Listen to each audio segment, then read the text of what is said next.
This video, I'm going to show you how you can recover a RAK11720 LoRa Bluetooth module in case it went corrupt or there's a firmware that stops it to operate on its normal operation. So to do that, you need to click on RAK11720 board and then select up for the 3 modules and then select the board. And after selecting the board, you need to have access on the SWO or boot pin. So this is it's pin 21.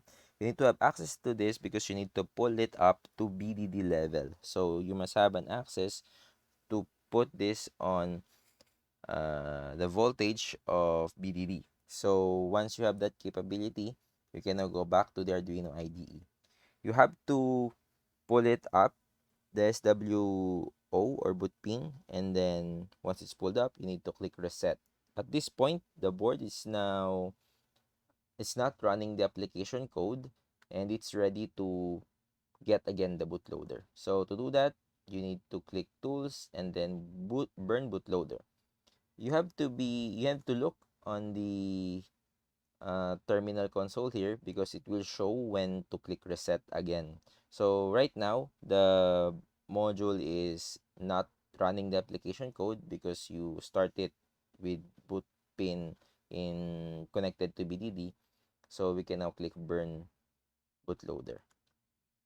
You have to click reset. Once it shows the notification of reset, then you can now disconnect the boot pin to the BDD level. So once you see this, reset the RAK11720 board, you just have to click reset immediately.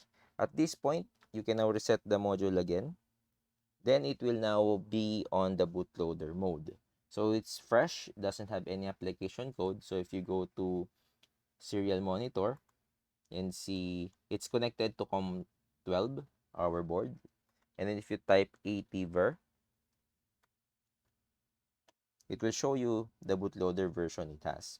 So at this point, you need to upload the new firmware so that it can have a fresh application code. So we can just select any kind of firmware of the Arduino, of the RUI3 of RAK Wireless.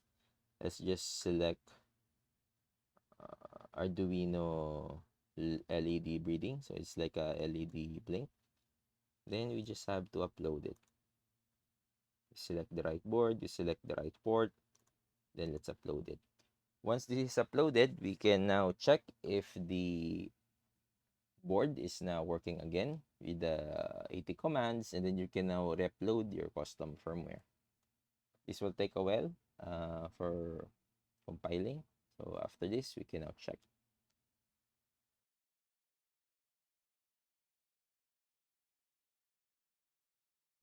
So it's almost done compiling. Then it should now start to upload the firmware. You have to wait until it reaches 100%. If there is some error here, you just have to redo it again. For the pulling up of boot pin or SWO pin, then you restart the process. Once this is completed, we can now check the 80 commands if the module is now back. You have to take note this process is required because once you do the recovery, there is no application code running. The module will stay on bootloader mode, so it will not run anything. So uploading is done. You should now have a fresh unit with the version of the Arduino or the RUI3 firmware that we have. So let's check our ATver. As you see, instead of showing the version of the bootloader, it's now showing you the version of the RUI3 firmware. So at this point, it's now done. You can upload again new custom firmware. But last note, before we end this video, you have to have the module properly configured so that you can make the recovery successful. The SWO or boot pin by default is not configure on that if you have a very fresh RAK1 or a very fresh Apollo 3 module inside the RAK11720.